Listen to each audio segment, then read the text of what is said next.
मोदी जी ने बहुत अपने देश के लिए और दिल्ली के लिए काफ़ी कुछ किया है। इसी वजह से हम लोग चाहते हैं कि आगे आने वाले फ्यूचर को और अच्छे से वो करें और अच्छा काम करें, इससे भी देश को और ऊपर तक लेके जाएं। जो प्रधानमंत्री के रूप में हम लोग मोदी जी को ही देखना चाहते हैं। बेस्ट काम कर रहे हैं, बहुत अच्छा काम कर रहे हैं। 2024 में देखी जाए तो अपने देश के लिए मोदी जी परफेक्ट हैं, या फिर उसके बाद में अच्छा काम कर रहे हैं, बढ़िया काम कर रहे हैं। हम तो मोदी को ही देखना चाहते हैं। ऊपर में 500 वर्ष से अधिक मुगलों ने शासन किया, 200 वर्ष से अधिक अंग्रेजों ने शासन किया, लगभग 60-70 वर्ष से अधिक कांग्रेसियों ने शासन किया, उसके भी आधा। हमारे हिंदू धर्म में एक कहावत है, एक घड़ी आधो घड़ी आधो में पुनियाद और तुलसी संगत साधी के कटे कोटि अपराध। मतलब उसका भी आधा आप सिर्फ मोदी जी को दे दो, जो आपके सोने की चिड़िया थी ना देश, जिसके लिए आप जाने जाते हो कि भारत एक सोने की चिड़िया है, वो फिर से स्थापित करने जा रहे हैं मोदी जी। और मोदी जी ही आपको एक प्रगति विकास हर एक क्षेत्र में दे सकते हैं। क्या नाम है? कीर्ति शर्मा। कहाँ से आए आप? हम लोग दिल्ली के ही हैं, दिल्ली में ही रहते हैं जी। तो कैसा लगा यहाँ? बहुत अच्छा लगा है, पहले से बहुत चेंजेस है और मतलब यहाँ का अरेंजमेंट्स और चीज़ें बहुत काफ़ी कुछ अच्छा लगा हमें। तो मोदी जी कैसा काम?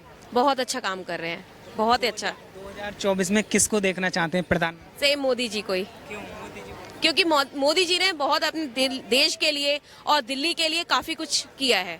इसी वजह से हम लोग चाहते हैं कि आगे आने वाले फ्यूचर को और अच्छे से वो करें और अच्छा काम करें, इससे भी देश को और ऊपर तक लेके जाएं। हमारा कहना ये है, हम बस यही चाहते हैं कि बस दिल्ली की उन्नति हो, दिल्ली और डेवलप करे। लेकिन राहुल गांधी हैं, केजरीवाल हैं, नीतीश कुमार हैं, बहुत सारे विकल्प हैं, इनमें से कोई नहीं। केजरीवाल है वो, लेकिन जो प्रधानमंत्री के रूप में हम लोग मोदी जी को ही देखना चाहते हैं। और जी दिल्ली में केजरीवाल। 24 के लिए मैं आपको क्लियर कर दूं कि जो फर्स्ट पोजीशन है ना, कि कौन बनेगा राजा, कौन बनेगा प्रधानमंत्री, वो तो क्लियर है।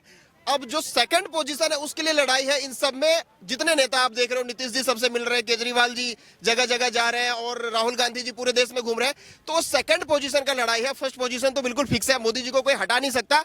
और मैं आपके व्यूअर से ये रिक्वेस्ट करना चाहूंगा कि आपके ऊपर में 500 वर्ष से अधिक मुगलों ने शासन किया, 200 वर्ष से अधिक अंग्रेजों ने शासन किया, लगभग 60-70 वर्ष से अधिक कांग्रेसियों ने शासन किया, उसके भी आधा। हमारे हिंदू धर्म में एक कहावत है, एक घड़ी आधो में पुनियाद और तुलसी संगत साधी के कटे कोटि अपराध। मतलब उसका भी आधा आप सिर्फ मोदी जी को दे दो, जो आपके सोने की चिड़िया थी ना देश, जिसके लिए आप जाने जाते हो कि भारत एक सोने की चिड़िया है, वो फिर से स्थापित करने जा रहे हैं मोदी जी। और मोदी जी ही आपको एक प्रगति विकास हर एक क्षेत्र में दे सकते हैं। कोई भी सेक्टर ले लो, टेक्नोलॉजी का ले लो, इंफ्रास्ट्रक्चर का ले लो, एजुकेशन का ले लो, हेल्थ का ले लो, किसी भी सेक्टर में आप उठा के देख लो, मोदी जी कर सकते हैं। भ्रष्टाचार पे इस तरीके से लगाम लगा दिया कि पिछले 10 वर्षों में 8 वर्षों में कोई करप्शन दिखा दो जो निकल करके आया हो, बड़ा स्कैम कोई नहीं हो सकता। आपके पास में पहले 12 एम्स थे, आज के टाइम पे 24-25 एम्स हो गए हैं। पहले 70 एयरपोर्ट थे, आज 140 एयरपोर्ट होंगे। तो विकास तो ऐसे हो रहा है जो पूरे विश्व में आंधी आई है, गूंज रहा है। मोदी जी ही ऐसे आपके आज के टाइम में लीडर है, जो यूक्रेन और रसिया का जब लड़ाई चल रहा है ना, तो दोनों की लड़ाई को रुकवा सकते हैं। रुकवा दिया क्यों? क्योंकि वहां से भारत के जितने लोग थे उसको रेस्क्यू किया जाए, वो आ सकते हैं।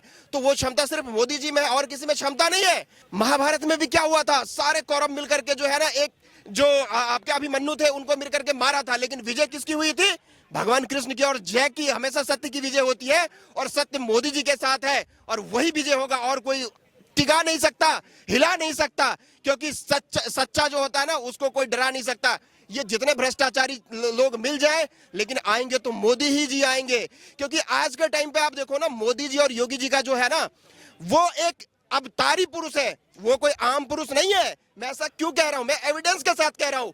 लगातार बिना थके बिना रुके 24/7 अगर कोई काम कर रहे हैं अपने देश के लिए, मर मिट रहे हैं। उनका क्या डायलॉग है? मेरा तन समर्पित, मन समर्पित और यह जीवन समर्पित देश के लिए। और वो अगर ऐसा कर रहे हैं ना, तो सिर्फ देश के लिए कर रहे हैं, तो वही आएंगे और कोई नहीं आ सकता है।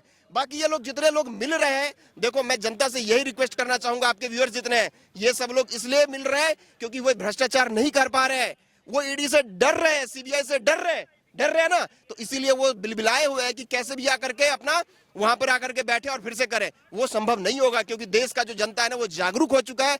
और फर्स्ट लाइन में ही मैंने कहा है कि तुमने इतने वर्षों तक सबको दिए, उसका आधे का आधा भी दे दो, फिर से वही सत्ता फिर से वही राज्य कायम होगा जिसके लिए तुम जाने जाते हो भारत में। भारत एक विश्व गुरु बनेगा और वो सपना तभी साकार होगा जब तुम मोदी जी को दोबारा वोट दोगे। और मोदी जी के बाद अगला नंबर हमारे योगी महाराज जी का है, जो कि योगी जी आज देखो पूरे विश्व में छाए हुए हैं।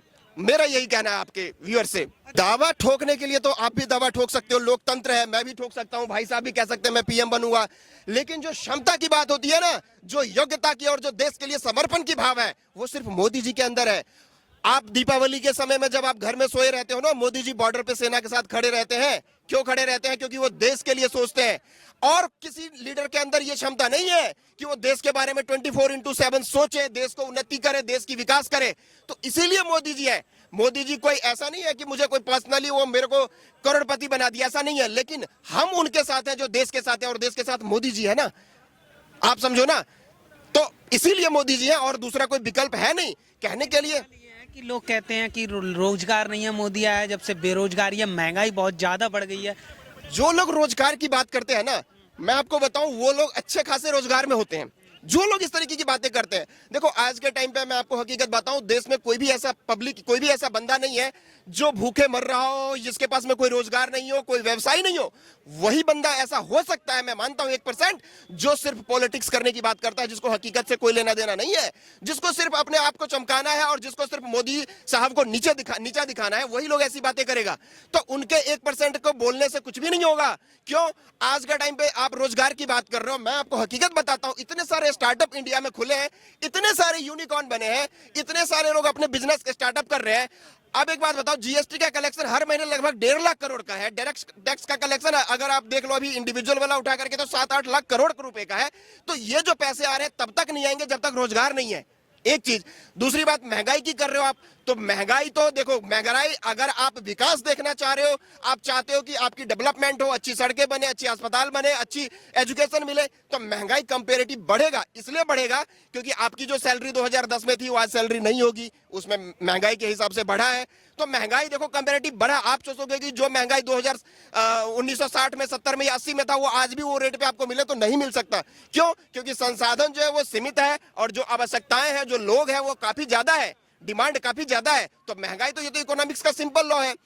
अगर आप सरकार में कंपेयर करके देखो तो जो बीजेपी का सरकार है उसको बहुत हद तक कंट्रोल करी है। मैं ऐसा इसलिए कह रहा हूं क्योंकि 2010 के आसपास का अगर डेटा उठा लो आप, तो वो महंगाई आपको डबल डिजिट में मिलेगा, 10 पॉइंट या 11 पॉइंट समथिंग परसेंटेज में है, जो कि आज 7.02% की जो आज की महंगाई दर है उससे काफी कम है। कहना सिंपल मेरा साफ है कि महंगाई तो देखो, अगर आप कांग्रेस को ले आओ, किसी और पार्टी को ले आओ, तो वो जो चाहोगे कि महंगाई को बिल्कुल जीरो पे ले आए, संभव नहीं है। क्यों? क्योंकि वो इकोनॉमिक्स का सिंपल रूल है। आपको लाना किसको है? वो उसको लाना है जो देश के प्रति हमेशा सोचता है, जो देश की उन्नति चाहता है, जो देश को आगे ले जाना चाहता है। और वो सिर्फ और सिर्फ मोदी जी के अंदर है, जो हर एक लोग के बारे में, हर एक दूर बैठे हुए व्यक्ति के बारे में सोचता है। नहीं तो आज हिंदुस्तान में कोई नहीं सोच सकता था कि किसी नीचे कास्ट के लोग राष्ट्रपति महामहिम के पद पे भी बैठ सकते हैं, वो सिर्फ मोदी जी ही कर सकते हैं।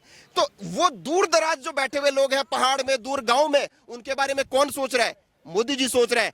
जो माताएं हमारे घरों में जो गैस उपलब्ध नहीं था, जो चूल्हे पे खाना बनाती थी, वो आज मोदी जी ने सबको दिया है। ठीक है ना? तो मोदी जी ही हर चीज मुमकिन कर सकता है आपको, और उन्हीं को लाना चाहिए और वही आएंगे, ये मैं आपसे कहना चाहता हूँ। मनोज कुमार। कैसा लगा यहाँ के? मजा आया जी। कैसा काम कर रहे हैं मोदी जी? मोदी जी बेस्ट काम कर रहे हैं, बहुत अच्छा काम कर रहे हैं। हाँ बिल्कुल। किसको देखना चाहते हैं 2024 में प्रधान? देखिए 2024 में देखी जाए तो अपने देश के लिए मोदी जी परफेक्ट हैं, या फिर उसके बाद में योगी जी। ठीक है जी। और योगी जी अगर राहुल गांधी भी तो है रेस में, राहुल गांधी है, केजरीवाल। देखिए जी, ये जनता के ऊपर डिपेंड करता है। सबसे ज़्यादा मैं देखता हूँ कि योगी जी या फिर मोदी जी को ही जनता सपोर्ट करेगी। ठीक है, क्योंकि उनके काम से पब्लिक को एक अनुभवी हो गया है और वो जान चुकी है कौन इंसान कैसा काम कर रहा है और कैसा कर सकता है अपने देश के लिए।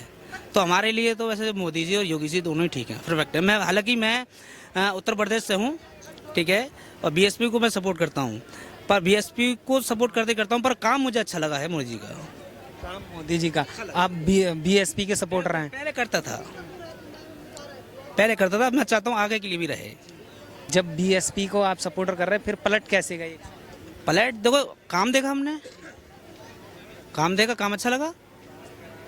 पाकिस्तान भी तारीफ करती है मोदी जी की, तो वो भी जान चुके हैं। हम तो अपने देश के हैं, दूसरा देश भी उसकी तारीफ कर रहे हैं, तो उससे ज्यादा क्या बेस्ट है?